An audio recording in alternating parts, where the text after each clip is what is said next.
Hello friend, welcome to my channel JD science classes में आप सभी का स्वागत है। जैसा कि हम यूपी पुलिस कांस्टेबल के लिए हिंदी के प्रैक्टिस सेट सॉल्व कर रहे हैं, तो आज हम एक नए प्रैक्टिस सेट के साथ उपस्थित हुए। आशा करता हूं आप सभी अच्छे होंगे और आपकी तैयारी अच्छी चल रही होगी। अगर आप हमारे चैनल पर नए हैं तो चैनल को सब्सक्राइब कर लीजिएगा ताकि आपको नोटिफिकेशन मिलता रहेगा। तो आइए देखते हैं, पहला प्रश्न है, कह रहे कि चंदायन किस कवि की रचना है। तो बताना है आपको चंदायन जो है किस कवि की रचना है। ऑप्शन ए करें कि मलिक मोहम्मद जायसी की, बी नंबर करें कि कुतुबन को, सी नंबर करें कि मंजन की, डी नंबर करें कि मुल्ला दाऊद की। तो ये किसकी रचना हो जाएगी। तो ऑप्शन नंबर इसका कौन सा हो जाएगा, डी नंबर सही हो जाएगा। मुल्ला दाऊद की जो है चंदायन जो है रचना है। तो इस प्रकार आपका ऑप्शन नंबर यहाँ डी हो जाएगा। जो चंदायन है या जो कि हिंदी का ज्ञात प्रथम सूफी प्रेम कथा है। क्या भाई, प्रथम सूफी प्रेम कथा है। प्रेम कथा है, ठीक है, प्रेम कथा है। तो इस प्रकार आपका यहाँ पर डी नंबर हो जाएगा। इसमें जो है नूरक और नायिका चंदा की प्रेम कथा वर्णित है, ठीक है। तो इस प्रकार आपका यहाँ डी नंबर सही हो जाएगा। आइए भी अगला देखते हैं। अगला प्रश्न कह रहे हैं, क्रिया का रूप किसके अनुसार बदलता है। तो क्रिया का रूप किसके अनुसार बदलता है, यहां पर आपको बतलाना है। तो क्रिया क्या होती है भाई, जिन शब्दों से किसी कार्य का होना या करना पाया जाए उन्हें हम क्या कहते हैं, क्रिया कहते हैं, ठीक है। जैसे खाना, सोना, पीना, ठीक, लिखना। चलिए तो बताइए, कहीं वचन, लिंग, पुरुष या ये तीनों। सही ऑप्शन क्या हो जाएगा, तो कौन सा हो जाएगा। तो ऑप्शन नंबर इसका क्या हो जाएगा, डी नंबर सही हो जाएगा, ये तीनों, ठीक है। क्रिया का रूप जो है बदलता है किसके कारण, वचन, लिंग और पुरुष के कारण, ठीक। तो इस प्रकार आपका डी यहाँ सही हो जाए। आइए अगला प्रश्न है, देखिए निर्देश दे रहे हैं, कह रहे हैं कि प्रश्न संख्या 41 से 43 तक प्रत्येक प्रश्न में एक शब्द के 4 विलोम शब्द दिए गए हैं। सही विलोम शब्द का चयन करना है। चलिए, कह रहे हैं कि आपको यहाँ विलोम का चयन करना है, ठीक है। विलोम शब्द बताना है। 41 नंबर का कह रहे हैं कि प्रबल, प्रबल को आपको यहाँ क्या बताना है, विलोम शब्द बताना है। सही ऑप्शन क्या हो जाए, तो कौन सा हो जाएगा भाई, कह रहे हैं कि सबल, बलहीन, सरल या निर्बल, ठीक है। सही ऑप्शन क्या हो जाएगा, प्रबल का ऑप्शन नंबर इसका डी नंबर चला जाएगा, निर्बल हो जाएगा। तो प्रबल का विलोम क्या हो जाएगा, निर्बल, ठीक है। आइए अगला प्रश्न देखते हैं। अगला है, कह रहे हैं कि प्रतियोगी, प्रतियोगी का आपको यहाँ विलोम बताना है। देखिए 41 से 43 तक आपको विलोम ही बताना ना।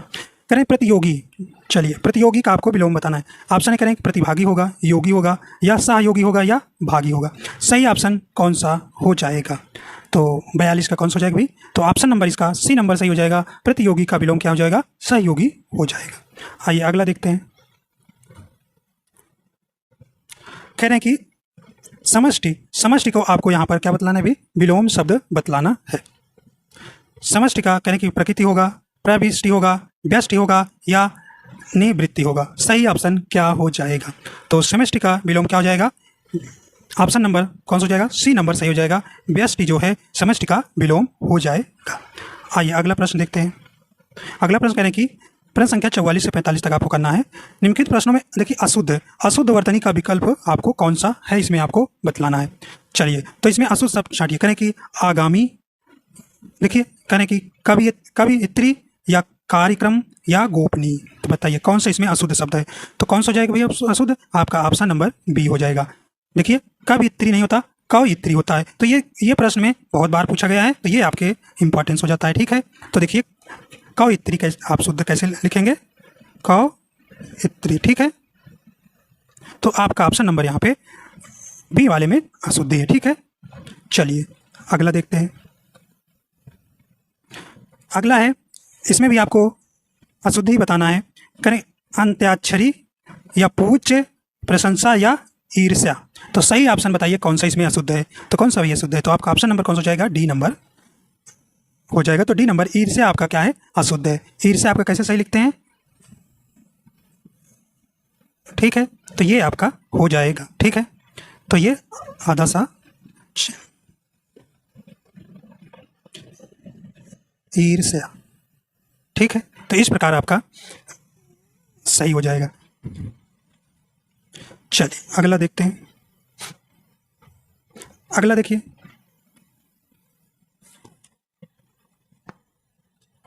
अगला प्रश्न है, कह रहे हैं कि आपको 46 से लेकर 48 तक निम्नलिखित वाक्यों के लिए सही शब्द का चयन कीजिए। सही शब्द का चयन करना है। चलिए, एक शब्द के लिए आपको, कई शब्दों के लिए एक शब्द बताना है। ठीक है, चलिए करें। जो बिना वेतन के कार्य करता हो, जो बिना वेतन के कार्य करता हो, कहने का मतलब कोई आदमी किसी के यहाँ कार्य कर रहा है, वे वेतन नहीं उसका लेगा, तो बताइए उसके लिए क्या शब्द हो जाएगा। कहने कि बंधुआ होगा, बेगार होगा, अवैतनिक होगा या स्थानापन्न होगा। सही ऑप्शन क्या हो जाएगा? तो ऑप्शन नंबर इसका कौन सा हो जाएगा भाई? 46 का, तो ऑप्शन नंबर सी सही हो जाएगा। अवैतनिक बोलते हैं क्या? जो बिना वेतन के कार्य करता हो, उसके लिए एक शब्द क्या है? अवैतनिक होगा। ठीक है, चलिए अगला प्रश्न है। कहने की जिस पर अभियोग चल रहा हो, तो ये आपको एक शब्द बताना है। जिस पर अभियोग चल रहा हो, कहने की अपराधी, प्रतिवादी, आरोपी या अभियुक्त। सही ऑप्शन क्या हो जाएगा? तो क्या हो जाएगा? जिस पर अभियोग चल रहा है उसके लिए एक शब्द क्या होगा? अभियुक्त। तो ऑप्शन नंबर इसका डी नंबर सही हो जाएगा। ठीक है, डी नंबर आपका सही हो जाएगा। ठीक है, चलिए अगला देखते हैं। कहने की बाएं हाथ से कार्य करने वाला, तो बाएं हाथ से कार्य करने वाला के लिए एक शब्द आपको यहाँ बतलाना है। कहने की सब्यसाची या वामांगी या कुशल या निपुण, कौन सा सही हो जाएगा? तो बाएं हाथ से कार्य करने वाला क्या कहलाता है? ऑप्शन नंबर इसका ए हो जाएगा, सब्यसाची कहलाता है, सब्यसाची। तो इस प्रकार आपका ए नंबर सही हो जाएगा। नंबर ए हो गया सब्यसाची। चलिए अगला चलते हैं। अगला प्रश्न कह रहे हैं कि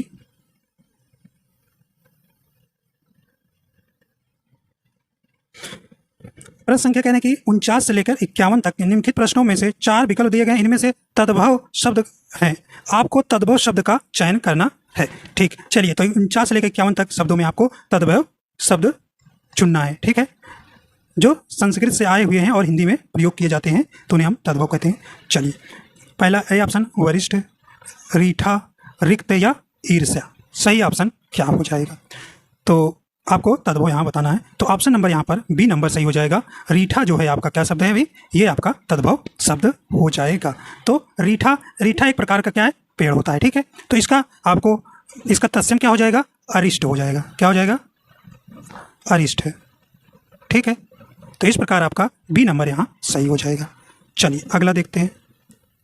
इसमें भी आपको तद्भव ही बताना है। कनिक संधि, सस्या, श्रेष्ठी या सेठ, तो कौन सा हो जाएगा? तो आपका ऑप्शन नंबर कौन सा हो जाएगा? इसमें डी नंबर सही हो जाएगा। सेठ जो है आपका तद्भव है। तद्भव, तो इसका तत्सम भी आपसे पूछा जा सकता है, तो इसका क्या हो जाएगा? सही ऑप्शन कौन सा हो जाएगा? तो ऑप्शन नंबर इसका डी होगा। आइए देखते हैं इसका क्या है तत्सम, आपको बताते हैं। इसका तत्सम क्या होगा? श्रेष्ठी। ठीक है, तो इसका जो है तत्सम क्या हो जाएगा? श्रेष्ठी। तो इस प्रकार आपका डी नंबर यहाँ सही हो जाएगा। आइए अगला देखते हैं। इसमें भी आपको तद्भव ही बताना है। चलिए करें लिप्त, लिछा, लेपिका या लेई। सही ऑप्शन कौन सा हो जाएगा? तो इसमें आपको क्या बताना है? कौन सा इसमें चारों में से तद्भव शब्द होगा? तो ऑप्शन नंबर इसका डी हो जाएगा। लेई आपका क्या है? तद्भव है। इसका तत्सम क्या हो जाएगा? लेपिका हो जाएगा। क्या भाई? लेपिका। ठीक है, तो इस प्रकार आपका डी नंबर यहाँ सही हो जाएगा। चलिए अगला देखते हैं। अगला प्रश्न कह रहे हैं कि प्रश्न संख्या 52 से लेकर 54 निम्नलिखित प्रश्नों के वाक्यों में क्रिया विशेषण का वाक्य कौन सा है? तो इसमें आपको चुनना है कि कौन सा इसमें क्रिया विशेषण का वाक्य है, कौन सा हो जाएगा इसमें। चलिए बताइए। कहने की धोबी कपड़े साफ धोता है, वह धीरे धीरे पढ़ता है, ये दोनों या इनमें से कोई नहीं। तो बताइए भाई, क्रिया विशेषण जो क्रिया की विशेषता बतलाए, तो इसमें आपका कौन सा हो जाएगा? इसमें आपका ऑप्शन नंबर सी हो जाएगा। ये दोनों, धोबी कपड़े साफ धोता है, ठीक, तो और वह धीरे धीरे पढ़ता है। तो धीरे धीरे आपको बता रहा है कि क्रिया की विशेषता बता रहा है कि धीरे धीरे क्या करता है? पढ़ता है। तो इस प्रकार आपका यहाँ दोनों में आपका क्रिया विशेषण शब्द हो जाएगा। अगला देखिए, तो आपको इसमें 52 से 54 तक बताना है। चलिए भाई, क्रिया विशेषण जिसे क्रिया की विशेषता बतलाता है। तो ऑप्शन नंबर देखिए 53 कह रहा है राम ना पढ़ता है ना खेलता है, यदि वह आएगा तो मैं जाऊंगा, एक धनी है तो दूसरा गरीब है, वह बीमार है अतः कॉलेज नहीं जाएगा। बताइए इसमें भाई कौन सा वाक्य जो है क्रिया विशेषण का है? क्रिया विशेषण का तो कौन सा हो जाएगा? तो ऑप्शन नंबर ए हो जाएगा। राम ना पढ़ता है ना खेलता है, या जो इस क्रिया विशेषण शब्द है वाक्य। ठीक, 54 नंबर में भी आपको क्रिया विशेषण वाक्य बतलाना है। करें कि मैं झट से चला आया, वे लोग ठीक ठीक पहुंच गए। अध्यापक विचारपूर्वक कहता है, वह कहाँ गया होगा। सही ऑप्शन कौन सा हो जाएगा? तो ये ऑप्शन नंबर इसमें सी हो जाएगा, अध्यापक विचारपूर्वक कहता है। ठीक है, अगला प्रश्न है, कह रहे हैं कि निर्देश प्रश्न संख्या 55 से 57 नीचे दिए गए विकल्पों में से कौन सा शब्द पर्यायवाची नहीं है। तो इसमें आपको बताना है कि पर्यायवाची ऐसा कौन सा शब्द है नहीं है। चलिए देखिए, मलिन, मलिन का आपको इसमें बताना है कौन सा इसमें पर्यायवाची नहीं है। ठीक है, तो देखिए तड़ित कह रहे हैं कि दूषित है आपका मलिन का, अपवित्र है और अशुचि है। देखिए तड़ित नहीं है, तो आपका ऑप्शन नंबर ए हो जाएगा, तड़ित जो है आपका यहाँ नहीं होगा। ठीक है, ये मलिन का पर्यायवाची नहीं होगा। ठीक है, तड़ित फिर किसका पर्यायवाची है? तो ये विद्युत का है। ठीक है, किसका है? विद्युत का। ठीक है, चलिए अगला है, कह रहे कि पक्षी, तो यहाँ पक्षी लिखा है। चलिए पक्षी का आपको क्या बताना है? पर्यायवाची बतलाना है। चलिए तो देखिए बिहाग भी पर्यायवाची है पक्षी का। अगला है अंडज भी है और पतंग भी है। तो ऑप्शन नंबर आपका कौन सा हो जाएगा? सी नंबर सही हो जाएगा। पक्षी का बिहान जो है इसका पर्यायवाची नहीं है। ठीक, तो बिहान फिर किसका पर्यायवाची है? तो ये प्रातः काल का है। किसका भाई? प्रातः काल का है। ठीक है, प्रातः काल का है बिहान। ठीक, अगला है, कहने कि पंडित, आपको यहाँ पंडित का पर्यायवाची बतलाना है। कह कि मनीषी, प्राज्ञ, विद्वान या मानुष। तो देखिए मनीषी भी आपका पंडित का पर्यायवाची है, प्राज्ञ भी है और विद्वान भी है, और मानुष नहीं है। तो मानुष फिर किसका पर्यायवाची है? तो ये भाई किसका है? ये आपका मनुष्य का। किसका है? मनुष्य का है। ठीक, तो इस प्रकार आपका यहाँ ए नंबर सही हो जाएगा। अगला देखते हैं, कहने कि सदगुरु का संधि विच्छेद आपको बताना है। चलिए तो कौन सा सही हो जाएगा? कहने कि सत प्लस गुरु या सद प्लस गुरु या सद प्लस गुरु। सही ऑप्शन कौन सा हो जाएगा? तो सही ऑप्शन कौन सा हो जाएगा? सतगुरु का संधि विच्छेद सही हो जाएगा। ऑप्शन नंबर ए हो जाएगा, सत प्लस गुरु। ठीक, तो यहाँ पे कौन सी संधि है? व्यंजन संधि है। कौन सी? व्यंजन संधि। ठीक है, अगला देखते हैं, कह रहे कि अनजान में प्रयुक्त उपसर्ग बतलाना है। अनजान में प्रयुक्त उपसर्ग बतलाना है।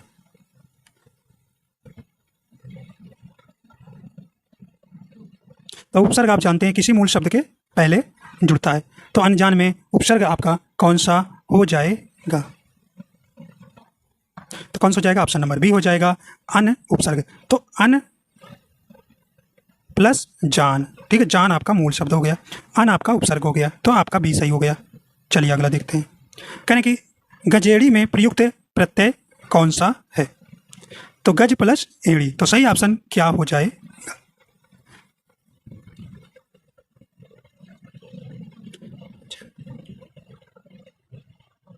तो ऑप्शन नंबर इसका कौन सा हो जाएगा? बी नंबर सही हो जाएगा। कौन सा हो जाएगा? ऑप्शन नंबर इसका कौन सा हो जाएगा? तो ऑप्शन नंबर इसका, एक मिनट, तो ऑप्शन नंबर इसका कौन सा हो जाएगा? बी नंबर सही हो जाए।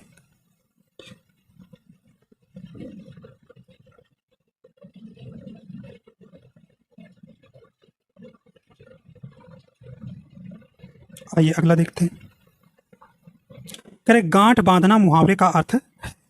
चलिए तो गांठ बांधना मुहावरे का अर्थ क्या करें? गाढ़ी मित्रता होना, अच्छी तरह याद होना, कस कर बांधना या आपस में बांधना। चलिए सही ऑप्शन कौन सा हो जाएगा?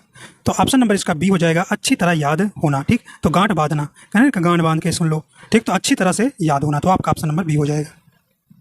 अगला है,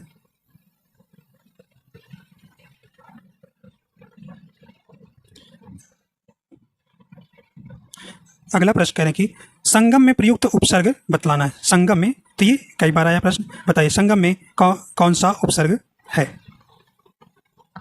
तो कौन सा कहने की ऑप्शन नंबर इसका कौन सा हो जाएगा? डी नंबर हो जाएगा, सम जो है संगम में उपसर्ग है।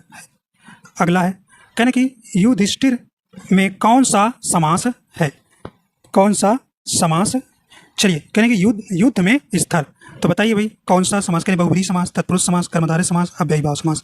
तो युधिष्ठिर में कौन सा समास है, तो आपका ऑप्शन नंबर यहाँ बी नंबर सही हो जाएगा, तत्पुरुष समास। क्या हो जाएगी, तत्पुरुष समास। तो तत्पुरुष समास क्या होता है, जिस समास में बाद का अथवा उत्तर पद प्रधान होता है तथा दोनों पदों के बीच एक कारक चिन्ह लुप्त होता है, लुप्त हो जाता है, उसे हम क्या कहते हैं, तत्पुरुष समास कहते हैं। ठीक है, तो इस प्रकार आपका युधिष्ठिर में आपका तत्पुरुष समास हो जाएगा। ठीक है, आइए अगला चलते हैं। कहने इनमें से व्यंजन संधि का उदाहरण आपको बतलाना है। कहने कि निष्फल, निष्फल, तो निष्फल में कौन सी संधि, कहने कि नी प्लस फल, तो निष्फल। तो इसमें कौन संधि हो गई भी, विसर्ग संधि। देखिए विसर्ग संधि हो गई निष्फल में। देखिए परोपकार, पर प्लस उपकार, उपकार, तो क्या होगी, परोपकार। तो इसमें आपकी कौन सी है, गुण संधि हो गई। अगला है किंचित। किंचित में आपको बताना है, किंचित में क्या बतलाना है आपको, इसकी संधि विच्छेद करिए। तो किम प्लस चिंत, किम प्लस चित। ठीक, तो इस प्रकार आप देखिए इसमें कौन सा सही हो जाएगा। तो इसमें आपसे पूछा है व्यंजन संधि, तो आपका ऑप्शन नंबर सी वाले में किंचित में आपका क्या है, व्यंजन संधि है। ठीक है, तो आपका यहाँ ऑप्शन नंबर सी सही हो जाएगा।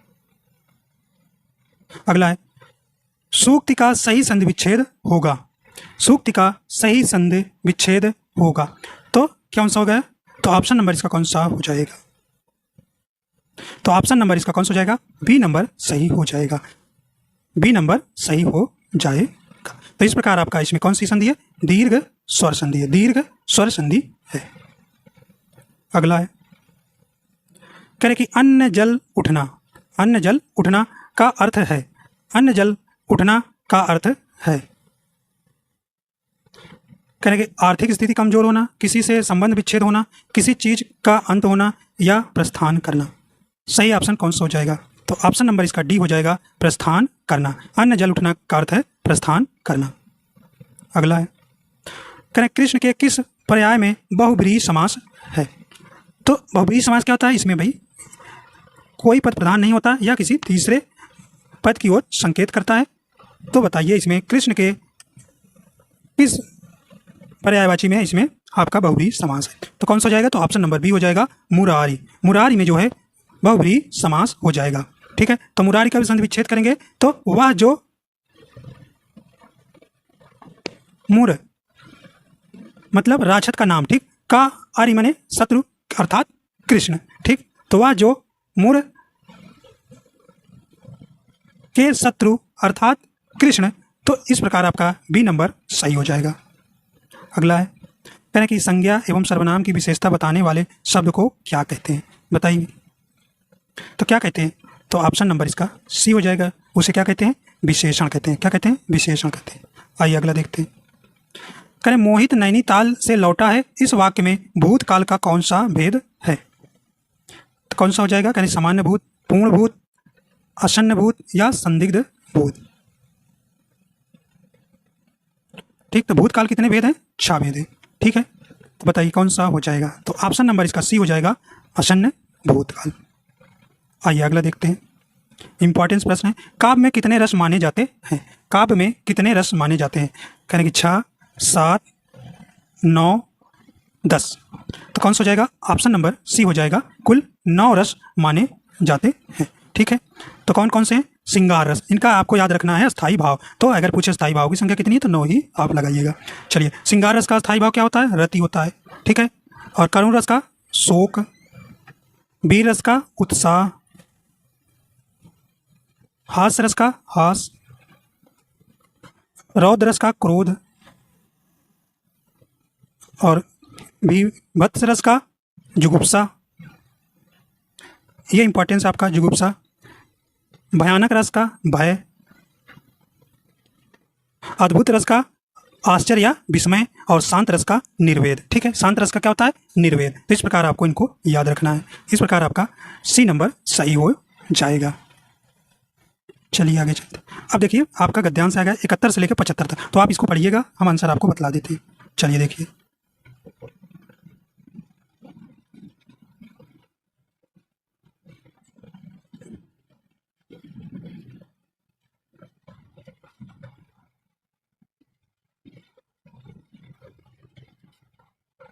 चलिए आइए आंसर देखते हैं।